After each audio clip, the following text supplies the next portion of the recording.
not a pretty game from your Seattle Mariners chat. It is what it is. I mean, of the games in this series, this is the one that I think that I was the most worried about, simply because it was Logan Evans on the mound. Severino's been really bad at home, though, so I kind of figured the Mariners would be able to get to Severino in this one. Unfortunately, obviously, they were not. I mean, Severino did look good tonight, but the Mariners had plenty of chances and just weren't able to come through. Yeah, just a rough one. Just a rough game to watch, but the Mariners have the chance to bounce back tomorrow with Bryan Woo, and if you can win this series, I'll be good. I'll be good. Okay, Nick. Okay. If the Mariners can bounce back tomorrow and win Game 3 and win this series, I'm okay with it. It's Jeffrey Springs on the mound tomorrow. You're going to have the right-handed lineup in there. But you have Bryan Woo on the mound, so you got to feel good about that. I do want to mention, now this is going to be a bit of a shorter stream. Nothing really to talk about too much with this one.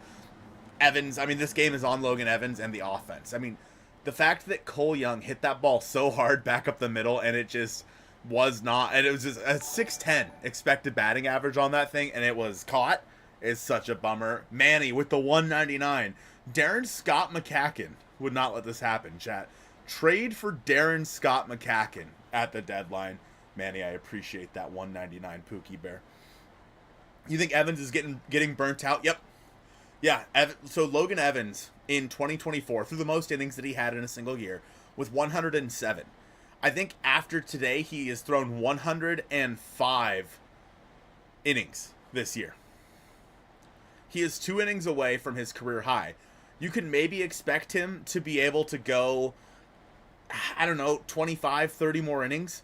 I wouldn't expect him to go much more than that. And so I really do think that the Mariners, tomorrow or the next day, need to trade for some sort of starting pitcher. William, with the $2.99 Aussie money, his message says, that's his message. I appreciate that $2.99, William. Smooches. I really do think the Mariners need to trade for a starting pitcher. I talked about one, Zach Littell, in today's episode of the podcast. I think it makes sense. We know the Rays are in sell mode. Obviously, they already traded Danny Jansen. They went out and got Nick Fortes. But the big news of the day, Hancock. So as people are talking about Emerson Hancock, he can be the 5, but it's not like he was great up here. Just because he's been okay down in AAA doesn't mean he's going to somehow figure it back out up here. You know what I mean? We've seen Hancock this year. I've honestly seen enough of Hancock this year. If the Mariners go out there and make a trade for a Zach Littell or a Zach Gallen, or just any of those rental starters, and then because listen, here's what the hope is for the Mariners. William with the $2.99 again says Evans off the roster tomorrow, Locklear in the lineup. Yeah, we'll talk about Locklear in just a moment after I finish up my thoughts with Evans. So let me tell you, actually that leads into what I was about to say, William. I appreciate that $2.99. The plan is to have Bryce Miller back in the middle to the end of August. However, if you guys read the article from Brady Farkas today, he talked to Shannon Drayer, and she said, hey, I'm still worried Bryce Miller had to change his arm slot to accommodate for the bone spurs that are in his elbow that he's going to eventually need to get surgery on because they're not going to magically heal. You know what I mean? So the Mariners may be relying on that 5th starter spot to be Bryce Miller. And I personally think that's a horrible idea. I don't think you can rely on Bryce at all this year. I think that you have to assume that Bryce is done for the year.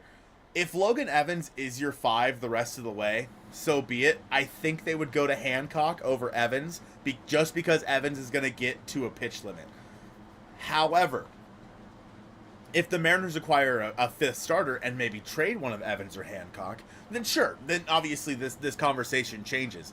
But assuming that they don't do that, I think that you might have some combination of Evans and Hancock the rest of the way. As stuff for Evans, you know, as he creeps up there in innings. You heard his stuff is getting better.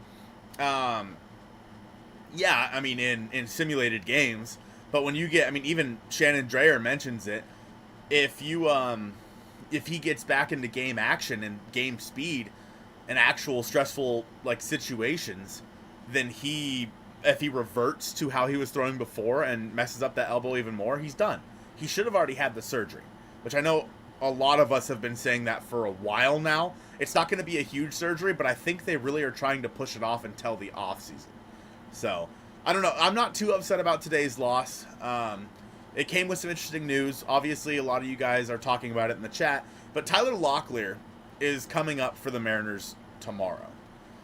And when he got pulled out of the Rainiers game, there was a lot of speculation, right? Is this part of a trade? Which, obviously, this time of year, that makes sense. But Locklear's been hitting the cover off the ball. He's hitting over 300 with an over 400 OBP. I think he has 19 home runs on the year. And he's stolen like 12 bags. Somehow, some way. Big man. Big man stolen a bunch of bags. It's an interesting roster fit because obviously Josh Naylor is your everyday first baseman. Could this be a situation where obviously you would use Tyler Locklear to give a day off to Josh Naylor once in a while, but could he be getting the right-handed at-bats that Jorge Polanco's been getting in the DH spot over Mitch Garver, for example? Now, Garver's been better, but I know the Mariners don't love having both their catchers in the lineup at the same time. I know they hate that. And so could there be a situation where Locklear's getting the ABs versus lefties and Polanco's only hitting left-handed from now on? I think that's certainly possible. The corresponding move is interesting, right? Because my gut tells me that it's just going to be a Luke Raley injured list situation. That's what my gut tells me. But it would make more sense if it was a DFA of, as a lot of you are saying, Donovan Solano or Dylan Moore. Both right-handed bats, both guys, obviously they both can kind of play first base. Having Donovan Solano and Tyler Locklear on the roster at the same time makes zero sense. So I truly think it has to be Donovan Solano tomorrow. But I have a feeling it might end up being Luke Raley to the injured list. Obviously, we haven't seen him in 5 days. There was rumors that he had some sort of brace on his back in the clubhouse. I really do think that my gut tells me that it's going to be a Luke Raley injured list, but I think it needs to be Donovan Solano off the team. Let's put it this way. If Donovan Solano and Dylan Moore are on this baseball team past Thursday, the Mariners failed at this deadline. Plain and simple. Donovan Solano and Dylan Moore should not see another AB as a Seattle Mariner. They should not. And yeah, I agree with Mitchell. Solano cannot coexist with Locklear. It's true. You just can't have the two. They're too redundant. Obviously, I think Locklear has more power. He's been crushing the ball at AAA. I'm really excited to see what he's got. It's going to be very difficult for the Mariners to find at-bats for Tyler Locklear. No, Locklear could not play the outfield. It's going to be very difficult for the Mariners to find at-bats for Locklear because obviously you brought in Naylor to be your everyday guy for the next couple of months. And that is exactly what he's going to be. And that's what he's been so far. And he's been great for the team. So when it comes to Tyler Locklear, obviously you want to get him as many ABs as possible, but I don't know where you're going to find those at bats, especially if the Mariners do go out there and add a third baseman over Ben Williamson. Now you have Williamson and Locklear just sitting on your bench, two guys in that are probably need time. Well, not Locklear. Obviously, he's done we've seen what we need out of Tyler Locklear at AAA. But Ben Williamson could probably use some time down at AAA just to get a little bit more leverage in his swing. Obviously, his defense is great. I want Ben Williamson on this roster, but I want him to get every day at bats to work on hitting the ball in the air a little bit more. And we saw it today. He pulled a ball in the air to deep left field, almost got that one out. And I think that is what we need to see every day from Ben Williamson. And I just don't think he's going to get the opportunities to show that at the to do that at the major league level with the team in a playoff hunt. If this team wasn't in a playoff hunt, sure, who gives a shit, right? Like he could absolutely just be in there every single day getting reps, right? Unfortunately, just because of the timing and the way that Ben Williamson's been hitting, he cannot be starting for you at third base. Tyler Locklear probably can't be starting for you very often.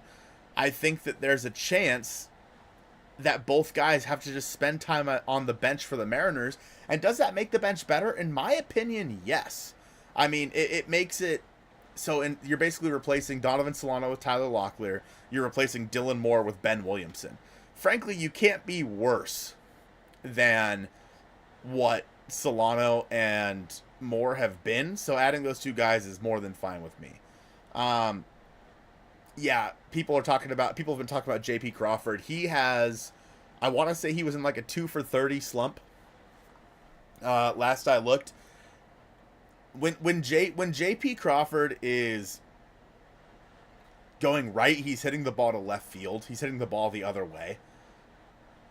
And then pulling the ball in the air for some power, right? And of course working his walks and working counts like he has always done. And unfortunately, he's just not doing that right now. I mean, you're going to go through slumps like that during the season. I'm not too worried about JP. He's been so integral for this team so far this year that I'm not too worried about him. Julio with a couple of hits in this one today. Cal with a base knock in this one. But $5 from Black Mantis. Hey, Mariners fans, you want Chas McCormick? How about a Zach Short or Cooper Hummel? God, both our teams have some black hole players right now. Yeah, Black Mantis, bro, I appreciate your 5. I don't know how the Astros are getting by with the outfield that they have. I really don't. I would be shocked if they don't trade for, like, Harrison Bader or something at the deadline. You know what I mean? Just because they need somebody out there. And also, Black Mantis, I can guarantee you that the Mariners don't want Chas McCormick because of, what he did, was that a year or two ago when he was it when he slapped at Ty France or something like that? I don't know. It's a whole thing, but appreciate that 5, Black Mantis. There is a lefty on the mound tomorrow in Jeffrey Springs, so we could see maybe Josh Naylor get a DH. Well, no, Cal will probably get the DH day tomorrow. We could see the Mariners give Josh Naylor the day off and go with Locklear over there at first base. I think that's certainly something that could happen. Oh, Raley to the IL just announced? Oh, was it now?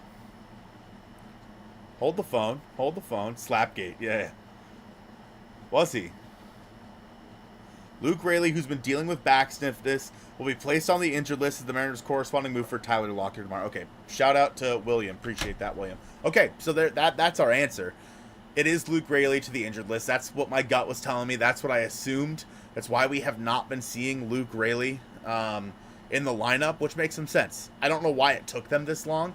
The Mariners have been basically playing 2 or 3 guys down for the past couple of days. No Luke Raley. You can't put him in there because he's hurting. No Donovan. There's not a single opportunity where you would use Donovan Solano anymore because you have Josh Naylor at first base. So that's 2 guys down. And Dylan Moore, you've been using him, but all he does is strike out. So you're playing 3 guys down. Your entire bench has basically been non-existent, and that's just something the Mariners cannot have if they really expect to be a playoff team. Obviously, they gained they gained some ground yesterday. They ended up losing it today. Okay, like it is what it is. That's the way it's going to go. Again, the Mariners just need to take tomorrow and then win, a few games here versus the Rangers. I think you need to win 3 of 4 at least. Versus the Rangers when you get back home, especially if you get some of those players added at the trade deadline, Eugenio Suarez, Willie Castro, etc. I really do think that series versus the Rangers is the real big one right now. You need to focus on that series. If you can add a player or 2 to help you in that series, you absolutely have to do it. Colton, would you prefer a better bat or a starting pitcher? Better bat. Better bat. 10 times out of 10. I think that you need to get better at third base. You need to get better bench bats. I think it's a much more pressing issue to go get a more consistent bat right now than it is to get a 5th starter. If you have to find a way to work your way through the rest of this year with Logan Evans and Emerson Hancock, then sure, you can make it work. I mean, let's be honest. Compared to other teams' fives, it's really not that bad. But in terms, okay, so let's look at it this way. In terms of the trade deadline, over the next 2 days, my priority list is. I think my priority list, honestly, is a lockdown reliever. Okay, so somebody that you can slot in before Matt Brash, so make a three-headed monster there at the back of the bullpen. Lockdown reliever, a better third baseman, not offensively. Again, I really do think that Ben Williamson has a spot on this team, but I think you just need somebody over there like a starter over there offensively, and then if you need to make sure you're saving some runs later in the game, you throw Ben Williamson out there. So reliever, third baseman, starting pitcher. That's kind of my needs right there. Obviously, the Mariners have already taken care of first base. I would be happy if they went out and got two relievers. That'd make me feel a lot better. Yeah, it's just the Mariners over the next 48 hours they have been allegedly very, very active. And we saw our first real reliever move today in Sir Anthony Dominguez for not a huge haul. And I don't know if you guys saw it, he was traded in between the games of the doubleheader, and then he pitched against his former team in the second. It was hilarious, but sorry, Steamboat. I've seen you posting about Randy's 2020. Yeah, chat. Let's take a second here to shout out Randy. His 5th 2020 season in a row. Only one other active player has done that, and that is Jose Ramirez. Hell yeah! Shout out Randy. Randy is having the best year of his career right now. So, super excited. What would it cost for 2 relievers and a third base bat? Depends on the relievers. It depends on the third base bat. If the third base bat is Eugenio Suarez, it's going to cost a lot more than the third base bat of Willie Castro. A trade for like Brendan Donovan is going to have a different cost. And then again, it depends on the relievers. Is it Joan Duran you're going out and getting, or is it like someone like Seth Halverson that you're going out and getting? It just really depends on who the players are for how much it's going to cost.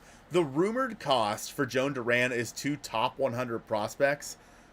We all know the Mariners have, 7 or 8. I am not willing to give up 2 top 100 prospects for Joan Duran. I am not. However, if you get Joan Duran and Willie Castro, then sure. I think that if you give up 2 top 100s, whether that be, Senja or Michael Arroyo or something like that, the Mariners have to get uncomfortable at this deadline, and that's just something they're going to have to do. I got so excited when Joan Duran hugged his teammates. Dude, we got baited multiple times today. A, with Joan Duran, and then B, with the Locklear call-up. We've been getting baited. 199 Cope. We'll be all right, chat. Good vibes only soon. Appreciate it, Vinny. Appreciate that 199. Willie Castro is a no. Willie Castro is better than Donovan Solano in every way, shape, and form. Include Solano, Canzone, and Evans, and more in a trade this deadline. Jax, Castro, Halverson, and any Solano and Dylan Moore hold literally negative value.